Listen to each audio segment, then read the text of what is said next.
El menú del día en M24. El plato principal. La entrevista.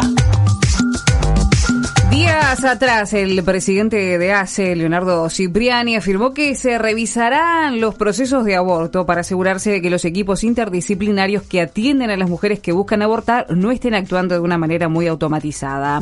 Estas declaraciones de Cipriani fueron repudiadas por feministas, autoconvocadas y organizaciones en una iniciativa espontánea que surgió en redes sociales para manifestarse en defensa de la implementación cabal de la ley bajo los hashtag La IVE se defiende y La IVE no se toca.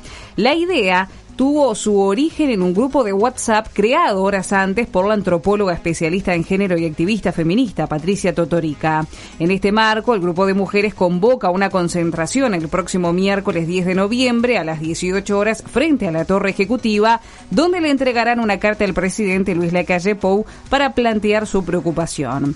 Para conversar sobre esto, ya estamos en comunicación con Patricia Totorica. Buenas, bienvenida al menú del día, gracias por esta comunicación. ¿Qué tal? ¿Cómo estás? Encantada. Igual, Patricia.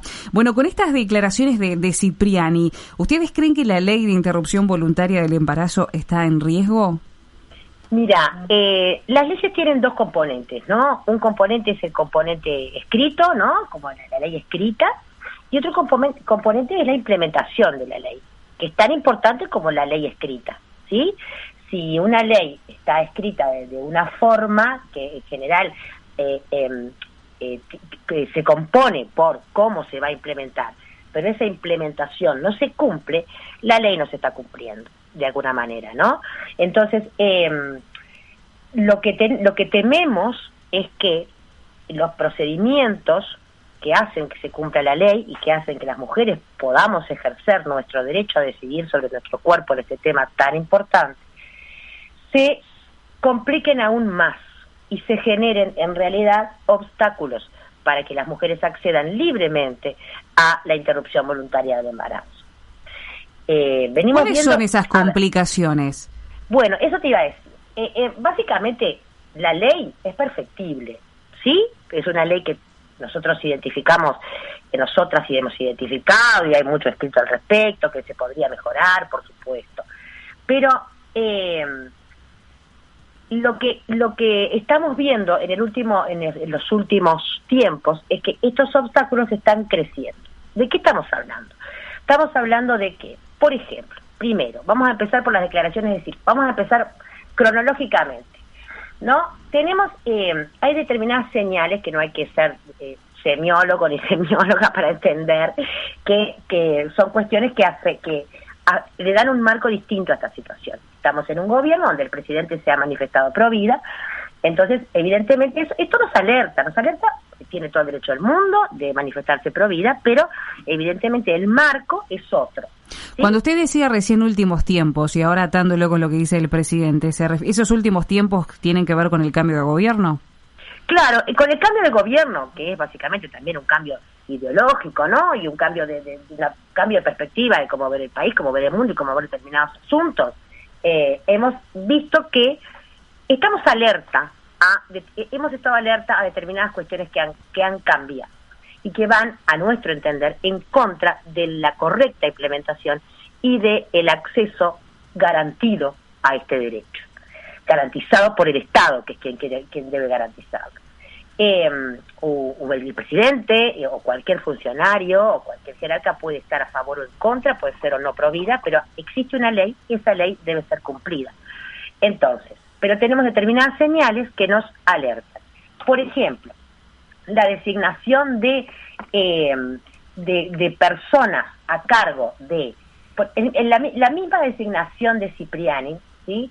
Cipriani fue el director del Círculo Católico, que fue una de las sociedades de los prestadores de salud que se declaran objetores de conciencia. Uh-huh.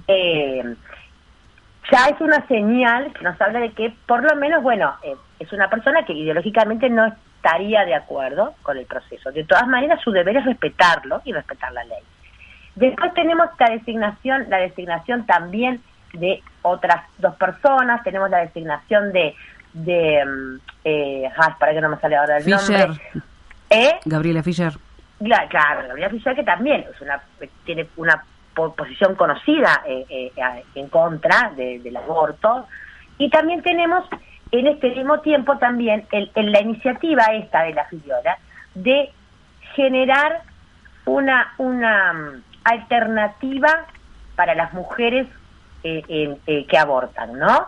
El proyecto de la Filiola propone que un equipo interdisciplinario, el equipo interdisciplinario que atiende a las mujeres, le ofrezca la alternativa de vincularse a algo que se llamaría un centro de promoción de la dignidad, o mujeres en riesgo de situación social, algo así, para ofrecerles de alguna manera, ayudarles en su situación económica para que no tengan que abortar.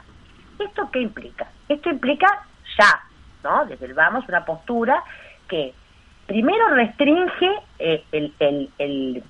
la cuestión del aborto o de la interrupción del embarazo a mujeres que quieren abortar o deciden abortar o interrumpir su embarazo solamente por condiciones económicas, lo cual no es real, ¿sí? Uh-huh. Y cuando la Filiola dice que el equipo interdisciplinario que atiende a las mujeres le ofrecería esta alternativa, ahí estamos ya en el borde de incumplir la ley. ¿Por qué? Porque la ley ¿de qué habla? La ley habla de un equipo interdisciplinario técnico que va a acompañar a la mujer, a explicarle el procedimiento y acompañarla en el procedimiento. Este equipo interdisciplinario no tiene por ley la potestad de ofrecer absolutamente ninguna alternativa. Uh-huh. No puede involucrarse, o sea, plantear una alternativa, no puede generar posición sobre eso, porque además, según la ley, a la mujer no se le pregunta y no se le debe preguntar por qué. Es un derecho que la mujer tiene adquirido, que la mujer tiene, se presenta, el equipo interdisciplinario le explica cuál es el procedimiento y nadie tiene por qué preguntarle. Ahora, Patricia, más allá de estos trascendidos públicos, de los nombres que vos recién decías, de los cargos que ostentan, más allá de las palabras que pueden surgir allí en la prensa, en los hechos, ¿ustedes han recibido algún tipo de denuncia de que haya habido un cambio efectivamente donde las mujeres no están pudiendo acceder, digamos, a favor, a tener el derecho que tienen por ley? Mira, nosotros hemos recibido, sobre todo las organizaciones que son referentes como MISU y muchas otras desde otros lugares, hemos recibido relatos. No tenemos ninguna denuncia formal y por supuesto que los relatos son anónimos, ¿no? Digo, no vamos a divulgar los relatos, las personas que han relatado, pero sí sabemos de muchas situaciones en las que estos equipos interdisciplinarios no cumplen con el rol establecido con la ley, que es el de hacer el seguimiento y asesorar técnicamente a la mujer, sino que interfieren en esto de preguntar por qué. Hay... Ahora, este incumplimiento, ¿por qué se da? Debido a los objetores de conciencia, ¿qué se debe que no se esté dando este cumplimiento? Mira, creo que responde a esto. Por eso quería volver a lo anterior, perdón, pero quería volver a este razonamiento de que cuando nosotros tenemos una ley y tenemos además un marco ideológico, ¿no? La ideología no la podemos evitar, todos y todas las tenemos. Pero cuando, y está bien, y todos y todas tenemos derecho, ¿no? Como decía antes. El problema está cuando existen estas señales, que son señales no, son hechos, ¿sí? Entonces, por eso esto empezó de alguna manera con las declaraciones de Cipriani. Cipriani, en el rol que tiene, ¿sí?, no debe confundir determinadas cosas. Si es por desconocimiento, debería conocer la ley al dedillo, teniendo el cargo que tiene, ¿no? Uh-huh. Y si es por una cuestión ideológica, me parece que también debería no involucrar esa cuestión ideológica en su rol, porque como persona particular puede decir lo que quiera. Como director de ACE, no. Como director de ACE, por ejemplo, no puede decir que los equipos interdisciplinarios autorizan la IVE. Eso está en contra de la ley. Está en contra de la letra de la ley, claramente. Uh-huh. los equipos interdisciplinarios no autorizan ni dejan de autorizar. Eso hay que tenerlo muy claro. Y cuando alguien desde su lugar como funcionario, como jerarca, plantea o dice públicamente estas cosas, genera un marco de repente de, primero, de confusión y segundo, de habilitación de alguna manera para que quienes son objetores de conciencia sientan el amparo de poder interferir. ¿Sí? Porque de hecho, el Ministerio de Salud Pública no se ha pronunciado sobre esto. No se ha pronunciado. Hay un silencio. No se ha y debería haberlo hecho, porque yo sé que a veces puede parecer que bueno, a nosotras se nos acusa muchas veces de exagerar, pero realmente si yo cambio las palabras de una ley y las digo públicamente como jerarca, le estoy cambiando el espíritu. Y realmente, si tenemos un jerarca de la dimensión, porque además no es un jerarca del Ministerio de Economía, es un jerarca del Ministerio de Salud Pública, ¿sí?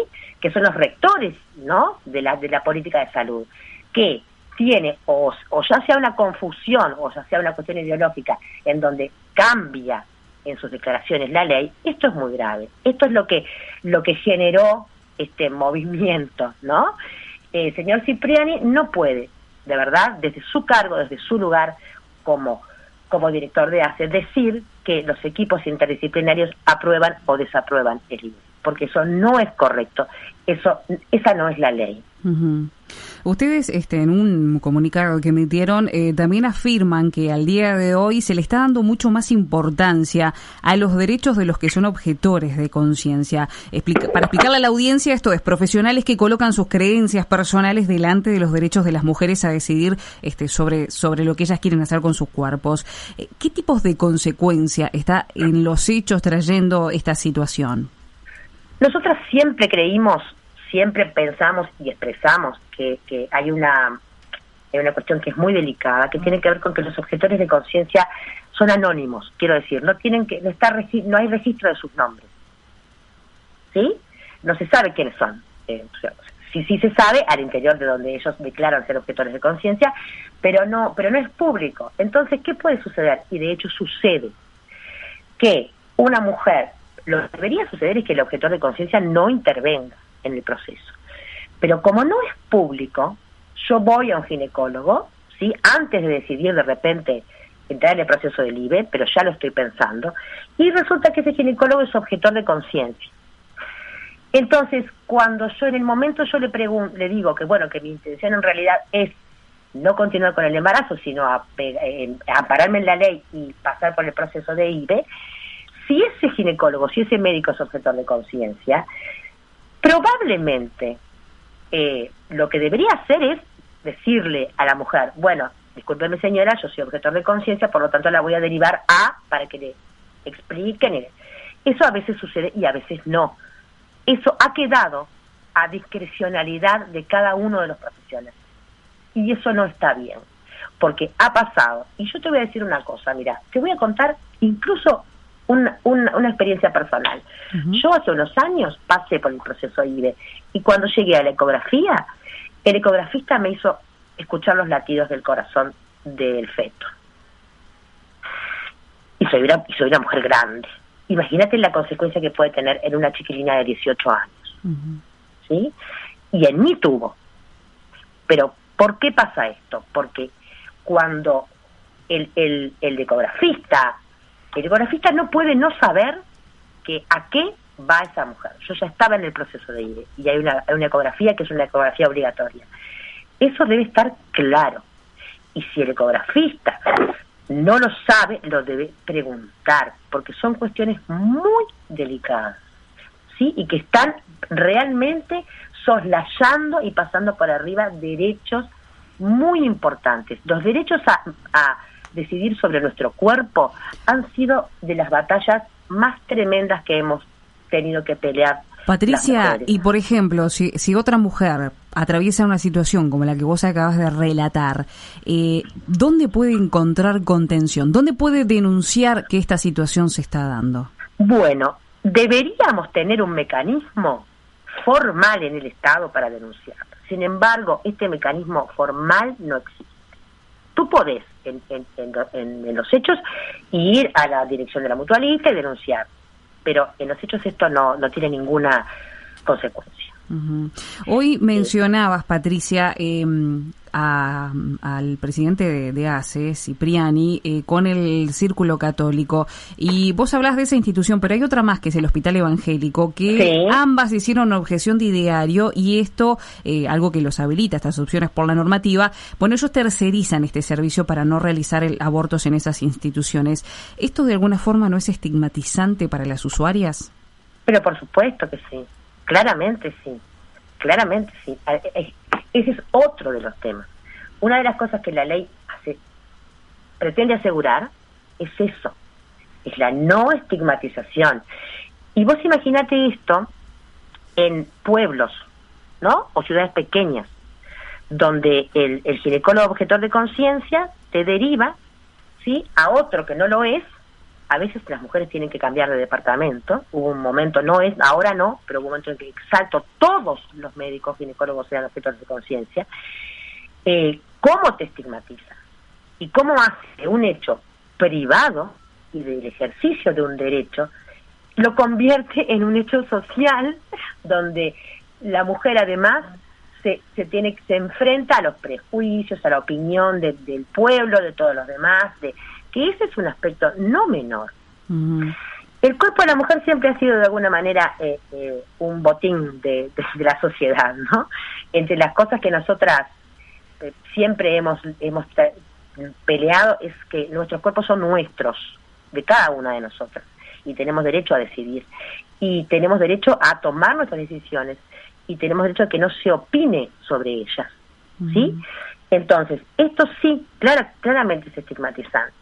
Cuando vos pasás por un proceso que no es el correcto y vas de un médico a otro porque justo te tocó el objetor de conciencia, entonces te cambia, entonces pero además hay cuestiones, bueno, esas tienen que ver con sensibilización que debería haberse hecho en los prestadores de salud, ¿no? Uh-huh. Porque yo he presenciado y me han contado cuestiones como, por ejemplo, esta mujer va para IBE, ¿no?